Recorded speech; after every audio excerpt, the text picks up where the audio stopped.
Finally আমরা কিন্তু ready হয়ে গেছি মুক্তিনাথ দর্শনের জন্য। যাওয়ার আগে তোমাদের একটুখানি সুন্দর স্নিক ভিউটা দেখে দিই, যেটা আমাদের হোটেল রুম থেকে আছে।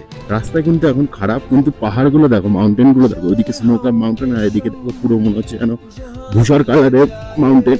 যেটা তুমি পারমিট করিয়েছো মুক্তিনাথের জন্য, সেটা কিন্তু তোমাকে এন্ট্রি করাতে হবে, এখানে একবার চেক করাতে হবে। জামসান থেকে মুক্তিনাথে যে যাবে সেখানেও সুন্দর অপরূপ দৃশ্য তোমরা একটু দেখো একবার।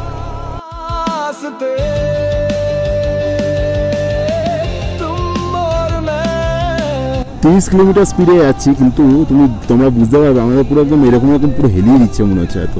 কিন্তু আমরা ফাইনালি যাচ্ছি আমরা দুজনে মুক্তিনাথ ঠাকুরের দর্শন করতে। Har Har Mahadev, Har Har Mahadev. How is the josh? High sir. How is the josh? High sir. How is the josh? High.